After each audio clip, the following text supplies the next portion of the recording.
Those who fail to plan are planning to fail absolutely describes my once great country, Nigeria. Reinventing Nigeria.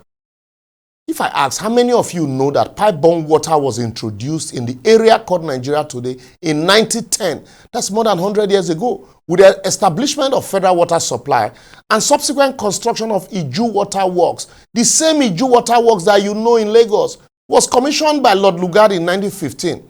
And today, even with all the multiple boreholes of various houses, we are still drinking pure water, maybe sachet water. What if I tell you that electricity generation in Nigeria actually began in 1896 as the first Nigerian electrical power plant in the country was built that year? And that as far back as 1886, generators were already being used to provide electricity in Lagos. And that by 1898, electric street lighting was introduced in Lagos. And by March 1899, the electric light was running all night in European quarters in Lagos, even before cities like Munich in Germany. But today, our collective grid, they collapse our national grid like Ogbanje. And when some of us they enjoy 20 hours electricity supply a day, we'll think, say, we dey heaven. You know? Even my little son once asked, why can't we tie all the generators in Nigeria, together so that we can have constant electricity supply? But my son no go understand. Anyway, who do us really?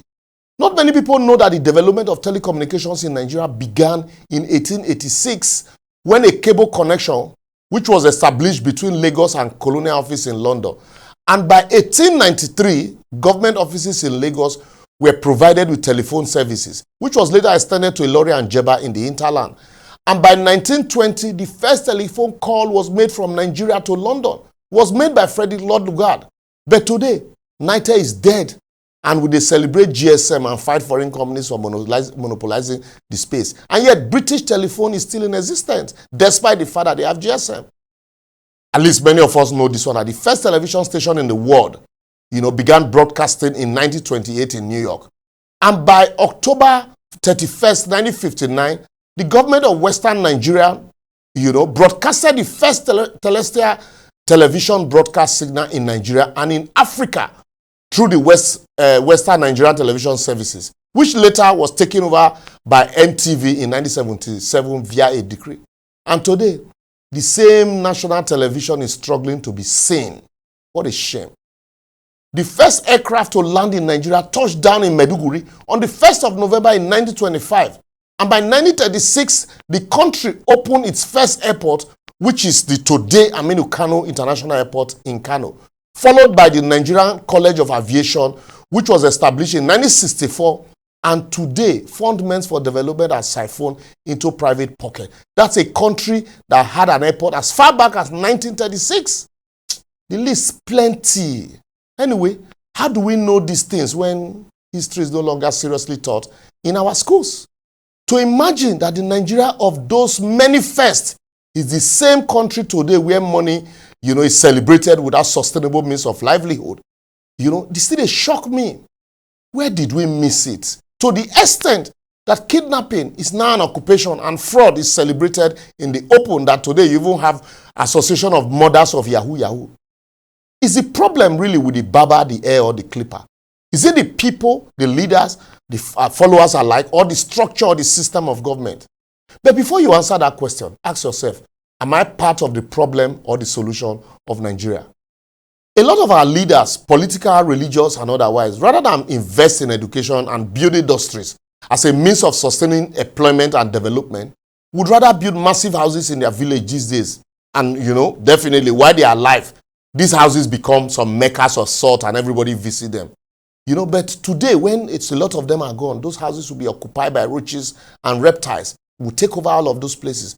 And in some cases, their children, that they are primitively acquiring the asset for, will also be fighting to acquire their own, or in some cases will not even bother. And in other cases, they are lost abroad.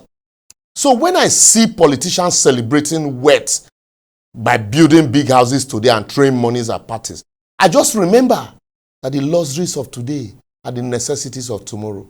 The ones that came before them did the same thing. And how many people remember their once expensive vehicles and mansions? Today, these vehicles are antiquities.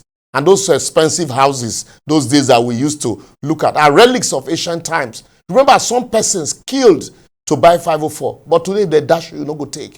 I will therefore advocate, until we reinvent ourselves, that will in turn reinvent the country, we continue to recycle mediocrity as experts. Our leaders and followers should know that when you steal public funds to build houses, remember that someday the expensive property of today will become worthless tomorrow.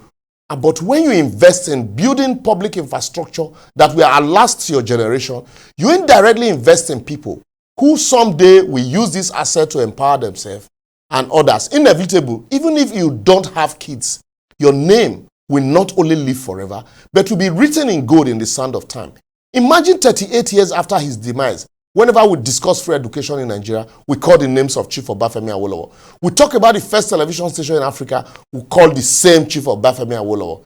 Yet, we can hardly remember some names of governors who paraded the landscape of Nigeria in 1999, or even their legacy. So remember, that expensive car that you kidnap or kill a fellow human to buy will someday be worthless. And also, remember, some of these old vehicles where we kill, die to buy those days. Today, if they dash you, no go want take.